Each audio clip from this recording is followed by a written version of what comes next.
me again, NoNonsenseKnowHow, and today's going to be kind of like a video log. I'll try and drop timestamps down below so you can skip around, since there'll probably be some boring stuff. But three main parts. First one's going to be telling a story that happened to me 2 days ago about a deal going wrong, trying to buy a three-wheeler. Second is going to be checking out and buying this 1985 ATC200s, and you know, give you a tour of that thing. And then Camarata is pretty close to where I'm going, so I'm gonna head over his place and challenge him to a drag race on his 250SX, because I think the chain-driven 200S can take him. A brief backstory of me and three-wheelers is they're very dear to my heart. I've owned them since I was pretty young, and the only reason we had those and not four-wheelers is because you get them so darn cheap. You could get an ATC for, you know, $300, which stands for all-terrain cycle. You know, Honda made the best ones, but 83 to 87 were the best years, and they stopped making them in 87. I always knew this day would come where their value has jumped up so much. The last one I had was 5 years ago. It was an 84, so it still had the downshifting, ATC200s, and I switched that in 85. They went to upshifting gears in 85.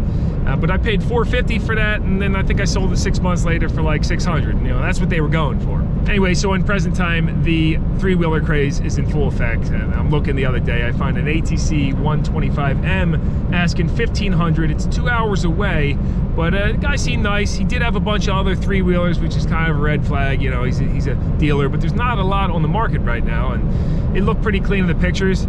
After talking on the phone, said he'd take $1,200. So I said, all right, I'm gonna head over. And after driving 2 hours, I go and see this machine. The guy had a garage full of, he must have had $30,000 of ATCs in there, mostly all Hondas.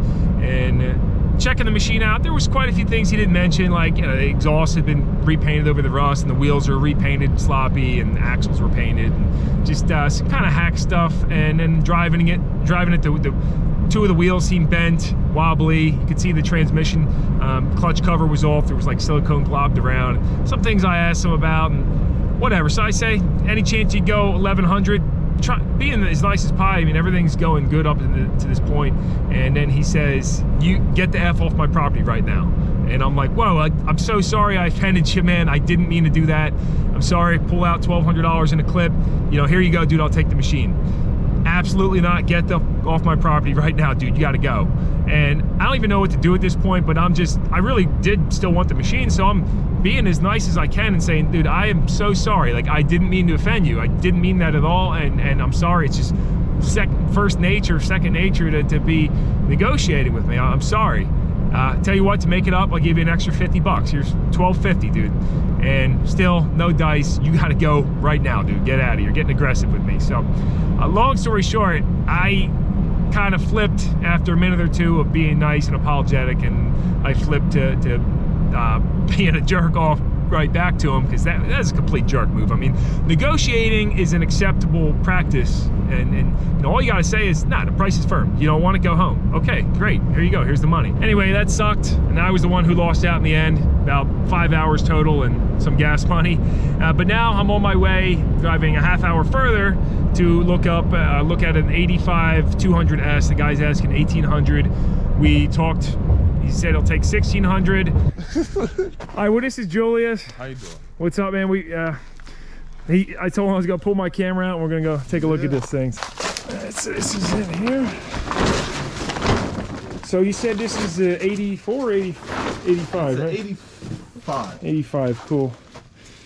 Yeah, man, she's looks pretty good. These tires they look pretty fresh, huh?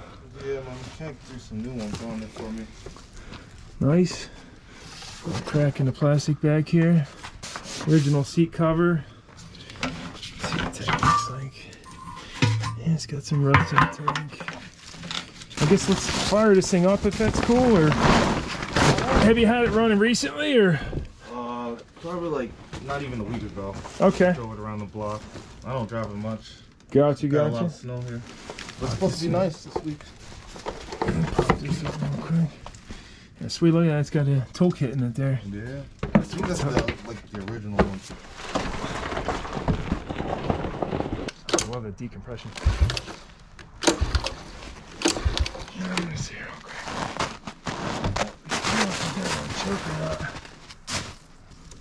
Or do you usually not mess with Right there, that? yeah. I don't usually mess with it. If it was up,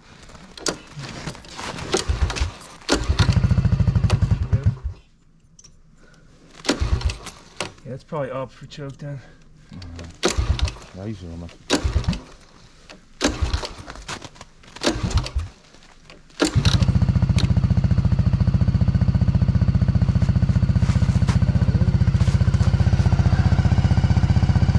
Nice and quiet. Good old Honda. Take it off choke here. Well, I'll tell you, I don't even need to ride it because if anything's busted, I mean, I'll take your word on that. Oh, I can fix mechanical stuff. It's the cosmetic stuff that I'm terrible at. So I'll take the machine. All right. Good stuff. Alrighty. They say you got a 1 in 4 chance of severe injury or death if you hop on one of these things.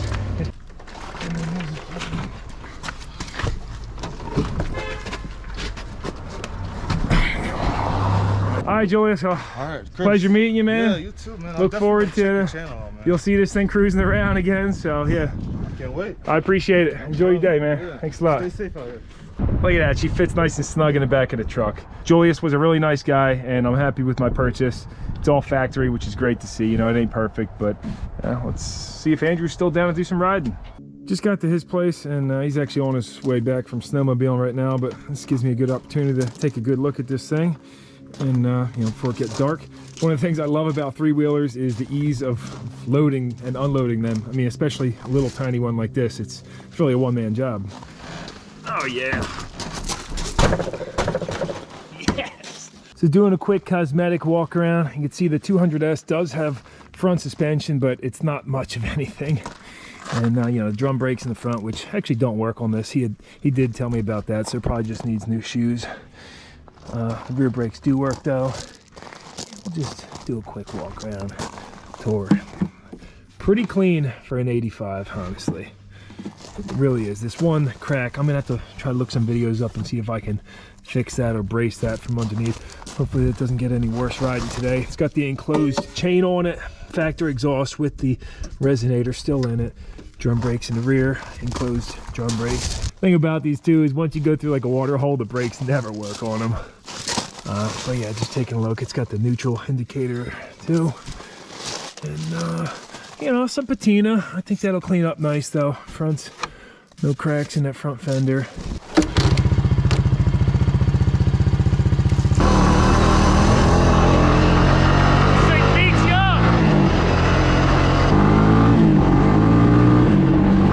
It's got a little clutch slippage. Let me see if I can go adjust that. And so with these semi-automatic clutches, you just got to make sure the screw has play in it.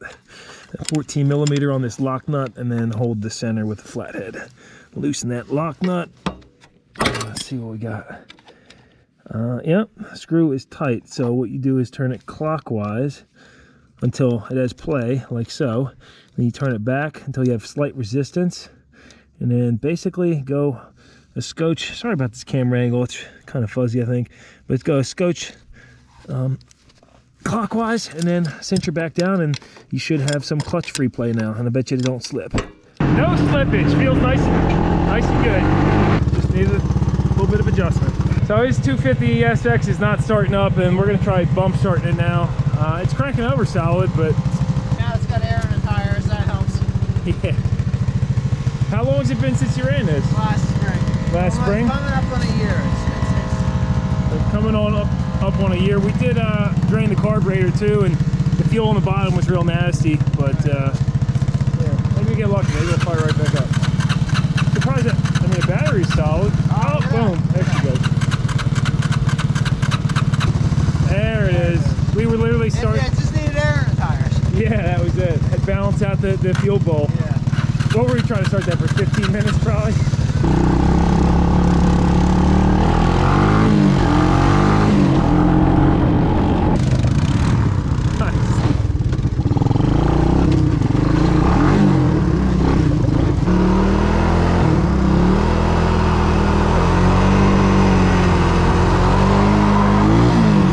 All right, so it's dark now. What do you think? Will that beat this or what? I don't know. It seems to be running all right, but. Okay. 2, 3, go.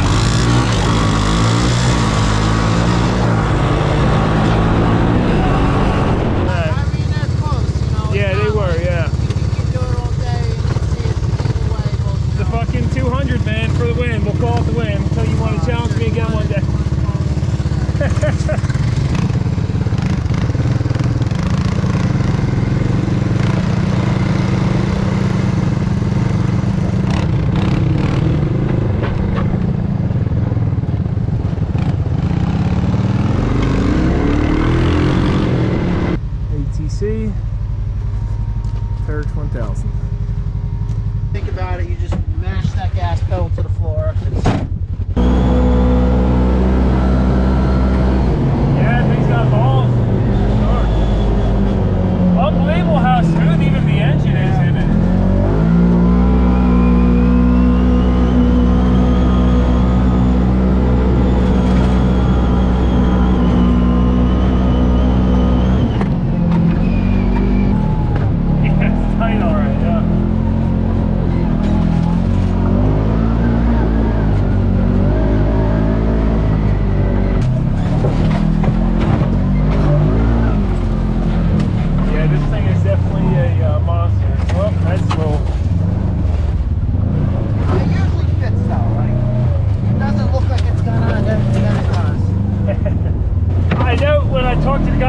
They said they've had so many of these coming in now just because people get them and then, you know, wreck them like a week later. Really? Yeah, I can see how. I mean, the way it rides, it wants to go fast. You know, yeah, and it feels comfortable going fast too. Oh yeah. Until you hit something.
Well, that was a lot of fun. Got to relive my childhood a little bit. And where's this video go from here?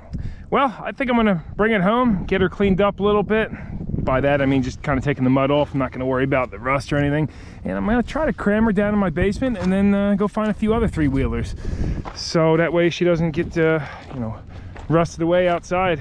This is a 5-speed semi-automatic, by the way. I forget if I said it was a 4-speed earlier or not, but she is indeed a 5-speed.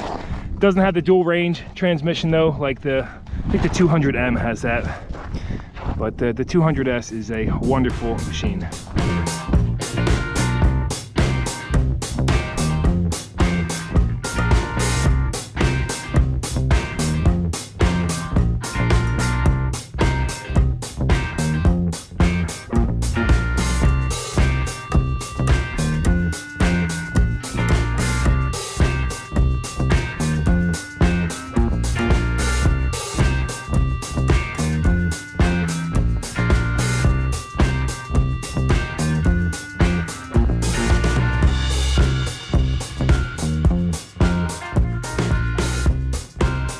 I mentioned, but yeah, no reverse on this thing, so it's no big deal though, because it's so darn light to push these. You just, oh, there, where are you at? Right there or right there? Whoop. No reverse needed. The 200S weighs 299 pounds, and Andrew's 250SX weighs 356.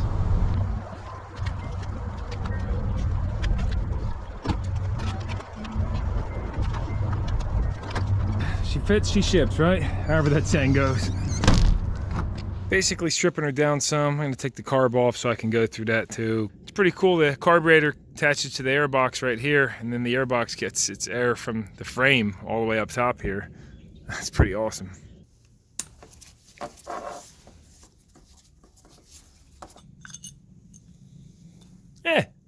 Barely dirty at all. A little bit of rust on the bottom, but she's pretty clean. It's convenient when you change the oil on these. It just has the drain plug is the oil filter, so it just has that little screen in there. Say 24mm, and so the oil passes through there, catches anything.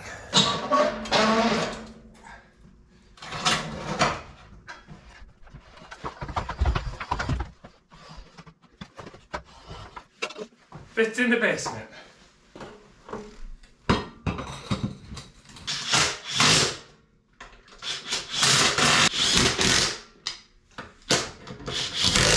And there you have it. She's going to live right down here next to my 1974 TS 185 until I have time to refurbish it and do some work to her. But I think she's just a little too nice to be sitting out in the elements for an 85. It's certainly not perfect. It needs a lot of work and does have rust and everything, but it's cleaner than most that I've seen. So hopefully maybe I can find an immaculate one to put down here.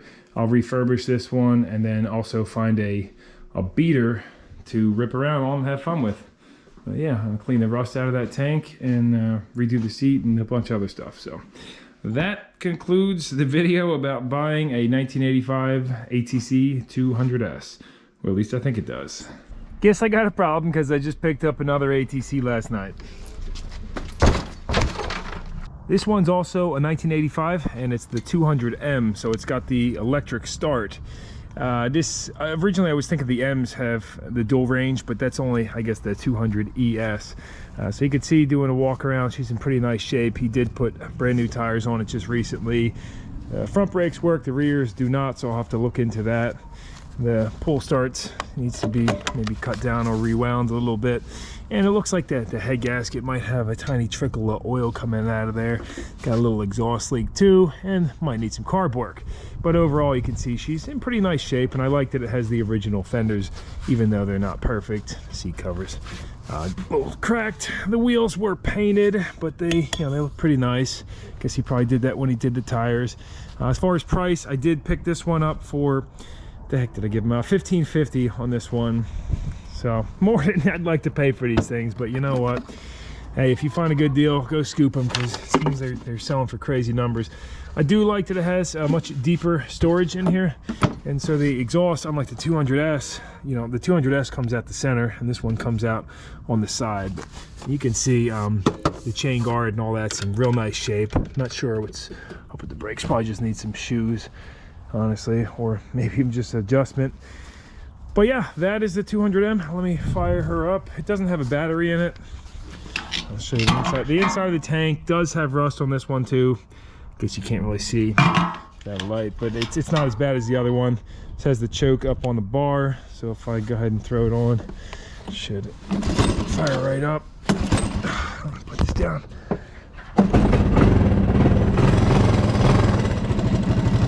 Now this motor is a little noisier on the top end, like maybe it needs a valve adjustment. It almost sounds like the pull start has a little rattle in there too. And then it does have need an exhaust gasket right here. That's thinking pretty good. But I mean, otherwise, she rides like a dream. It's upshift, because it's a 85, and yeah. Love it. As far as weight, this does weigh more. I forget what it was. I'll try and plug those numbers in. But it is heavier and it's slightly bigger. It's also got, instead of 22-inch wheels, it's got, or tires, it's got 25-inch tires on it. So I don't know if you can tell the difference looking at them, but certainly just a little bit bigger. I'll just cut about 2 inches out of the pull string because that was actually longer than it had to be. And then yeah, the rear brakes just need new shoes. They kind of just disintegrated. Very easy to remove these. You just this drum on here. Well, you have a cover over it, and then 2 lock nuts, which have slid further down. There's 2 lock nuts, and then yeah, you pop that whole drum back and replace them without taking anything else off. So pretty easy. Jen has just advised me that I should keep this one as my rider because I look like a goofy mofo on the other one. I guess it is considerably bigger, huh? It's cool. This has got the electric start too, so I got a jump pack on it, and switch is a little sticky, but you know, works good if it works. Yeah. Let's see if it turns over with the switch off. Yeah, it will. Huh. Sounds like a healthy starter though.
Beaver dam over here is pretty cool. Whoa, slippy. Check this thing out.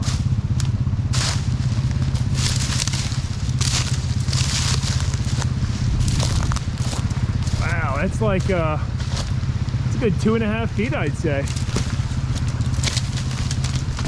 Pretty wild looking when you see one of these. So that one beaver dam has flooded out this entire area. My buddy was just saying it's been there for a couple of years now, and this is his hut right out there. Unfortunately, I don't have a nicer camera, but he said he's seen him out here a lot, so it's really cool. He's got quite the habitat here.